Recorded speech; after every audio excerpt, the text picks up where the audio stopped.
Medical sector में मेरा एक सवाल और है आपसे।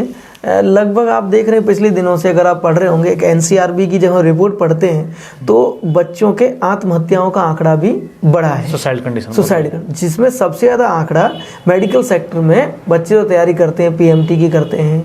और जैसे कई बार अखबारों में पढ़ा है हमने, तो हम उसे टाइटल नहीं दे रहे हैं कि कोटा आत्महत्या का पहला अपना चॉइस का एक केंद्र है बच्चों के का।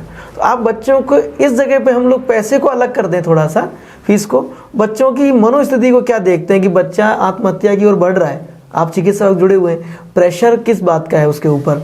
स्कूल कोचिंग का है, माँ बाप का है, जल्दी सफल होने का है, या कोई और क्या क्या कारण हो सकते हैं? इसमें कारण यही है, सबसे पहला कारण तो ये आता है कि देखो, अगर मैं डॉक्टर नहीं बना, मैं इंजीनियर नहीं बना, तो मेरे माँ बाप पे क्या खत्म होगा? क्योंकि पैसा खत्म हो गया तो मैं भी खत्म हो गया, मैं कुछ नहीं कर पाऊंगा। मेरे अंक कम क्यों आ रहे हैं, मैं ज़्यादा नहीं पढ़ पा रहा, और फिर सबसे ज़्यादा प्रेशर परिवार का आएगा। परिवार का तो दिमाग पर डिप्रेशन में जाएगा, बच्चे के हम ध्यान रखते हैं, हाँ बच्चे पे प्रेशर। माँ बाप को भी मैं ये कहना चाहता हूँ कि हमें बच्चों को भी देखना चाहिए कि वो क्या चाहता है। ठीक है, अच्छी बात है कि बच्चा डॉक्टर बने, बहुत अच्छी बात है, सिविल इंजीनियर बने, अच्छी बात है, परंतु उनका मेंटल स्टेटस हमेशा चेक करवाते रहना चाहिए डॉक्टर से, किसी से सलाह लेके। अमित देव जी, इस चीज़ में मस्ट भी हमें इकोनॉमिक कंडीशन को ज़्यादा नहीं रखना चाहिए, और जिससे कि बच्चों पे ज़्यादा आजकल शिकार बच्चे डिप्रेशन के इसलिए हो रहे हैं, और सुसाइड कंडीशन केस भी इसलिए बढ़ रहे हैं।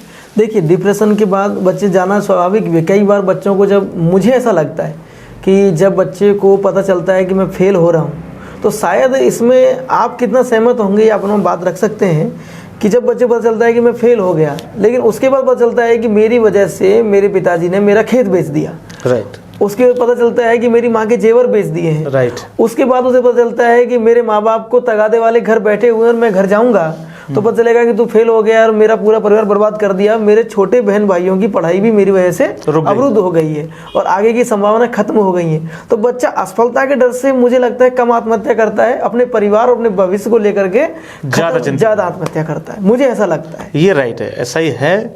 और इसको अपन सरकार को भी, हमको भी, जो भी अपनी सोशल हैं, जो भी ट्रस्टी हैं, इनको सोचना भी चाहिए कि हमें शिक्षा मस्ट भी, जब देश में शिक्षित हो जाएगा देश तो ऑटोमेटिकली डेवलप की ओर बढ़ेगा। तो शिक्षा एक ऐसी चीज़ है कि अपने बाबा साहब अम्बेडकर साहब ने ये भी कहा है कि शिक्षा उस शेरनी का दूध है जो पिएगा वो दहाड़ेगा।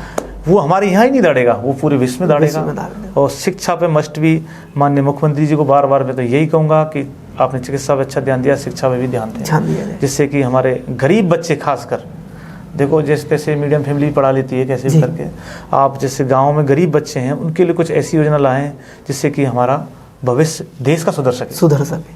क्योंकि मुझे जहाँ तक याद है, नवोदय विद्यालय जो एक प्रोग्राम माननीय अपने राजीव गांधी जी ने चलाया है, उसका मैं बहुत बड़ा फैन हूँ।